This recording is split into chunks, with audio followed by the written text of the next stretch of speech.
everybody, and welcome back. So today's episode actually does not need a legal disclaimer. I've been asked kind of how I was introduced to Ralph, how did I meet him, and kind of just the whole process of how did we even get together kind of thing. So I was just going to touch on that briefly, really quick in this video. So no legal disclaimer needed. This is just my story, or our story. So in March of 21, I was introduced to Ralph through the messaging app Securus through a mutual friend. At that time, Ralph was still in South Carolina, part of Interstate Corrections Compact. We'll get into that later. But that's where he was initially when I met him. And so we just started messaging. We were just friendly. Hey, how you doing? You know, that kind of thing. And it just kind of built over the course of, oh gosh, 4 years now. So that's how I was introduced to him. The messages and stuff like that, they were always just very friendly. Just, you know, how's it going? What kind of sports do you like? You know, just chit-chatting, kind of communication, and just showing friendship of support of friendship. And over the course of a couple years, we had talked several times. I obviously gave him my phone number. He called. He would still talk to my friend, etc. All of that kind of stuff was all cool. And in late summer of 23, the gentleman that I was with at that time, I broke up with, and Ralph ended up transferring back to Colorado in fall of 23, September of 23. So our friendship still stayed very strong. We had a good solid friendship built up, talked hundreds of times, if not thousands, on the phone, many messages, you know, pictures and goofy stuff, just friends.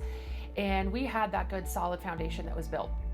And so in August of 24 was when I finally got my visitor application approved. If you've dealt with CDOC, you know, that was a fiasco and a half trying to get paperwork verified, but whatever. Anyway, finally got it verified when he got back almost a year later. I was actually able to go and physically see him for the first time in August of 24. So when I went in, gotta be honest, I had already seen him pictures and I thought he was kind of cute. But when I did go in and I saw him, I got the butterflies. And at that point we were still just friends, but it was just a little kind of thing. And it was really cute. So, you know, visits went well. I went to visit him several times over the course of a few months. And like I said, visits went very well. And in middle to late February of 25, this last year, when I was leaving, you know, that day they had pictures, and I'll pop the picture up here so you can see that particular picture. But that particular day when I left, we got to give a hug when we get there and when we leave. The hug when I left it just was a little different. And if you know, you know, if you've been there, you know what I mean. It was a typical hug, but there was something kind of different on that one. And so over the next couple weeks, we kind of the conversations that we had kind of turned a little bit, not fully romantic, but the tones and things were just a little different. So I remember I did message him one message where we had a conversation that night and on the phone, and whatever it was that he had said, I thought, well, maybe I was way misinterpreting everything that, you know, I thought I was getting the signs that maybe there was something there, and whatever the conversation was, I misunderstood something that he said. So I messaged him and I said, hey, this is how I was feeling, but, you know, judging by this conversation, I think I was way off. So I'm sorry, you know, if I overstepped on anything. And, you know, the next day he called me and he's like, hey, what are you talking about? What do you mean? You know, you didn't still, you know, he was like, kind of thing. And so that conversation kind of led into a little kid action of, you know, well, do you like me? Well, yeah, kind of. Do you like me? Well, yeah, kind of. Do we kind of like each other?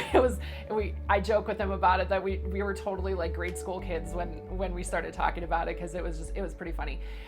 So anyway, that all happened, and then we kind of decided, well, if you like me and I like you, maybe we should give it a go. And so we gave it a go. And you know, late last year, we had been together since that all happened, probably around mid-March, right around St. Patrick's Day. Actually. And so later last year, we kind of decided, you know, we have this solid friendship that was built, and the way our relationship had gone, even though it was short term, the way it had gone, it just felt right. It was right. Things that he has been through, things that I have been through, our personalities, we are so extremely similar on the way that we act, the way that we think, and the way that we function. It just felt natural to be together long-term permanently. And so we decided late last year, we are now officially married. So Although a lot of people think it is, quick and oh my gosh, you've only been together less than a year. Yeah, but we've known each other for that long. And when you had that solid of a base that was established before even romantically proceeding with anything, you get to know the person in a good and a bad way. You get to see their positive sides, their negative sides, when they're happy, when they're angry, when they're sad. So I got to see all of those sides of him before even deciding to be in a relationship with him, which I think was personal opinion here only. I think it was a very smart way to do it. And if you know Ralph, you know him. He is an incredible man, He is solid. He is grounded. He has loyalty beyond anything I have ever experienced in my life. When he says that he has your back, he has your damn back. Like, that's just what it is. And his physical, mental, and emotional strength is beyond anything I've ever seen in anybody. And I could go on for hours about how great of a person he is. Obviously, I love him. He's my husband. I got his back forever. But that is kind of our story and how we got together. People were curious about it. There you go. That's how we got together. He is amazing, and I love him. If you know him, you know. That's all I can say. If you don't know him, believe me, you wish you did, because he is great. He is an incredible individual. So that's that. That's our story, our quick little synopsis of our story. There's obviously more, but that's the highlights. So in the meantime, I appreciate, and he told me to pass on, he appreciates all of the support that we're getting for doing these videos regarding his situation and showing support for him while he's inside, and all the love and feedback he's getting. So he does say thank you very, very much from the bottom of his heart. It makes his days to hear that there are so many people out there that love and support him. So if you have family that is inside, please continue to keep loving them, supporting them, telling them how great they are. It means the world to them. So in the meantime, I hope everybody has a fantastic day, and I will catch you on the next episode. So catch you on the flip side.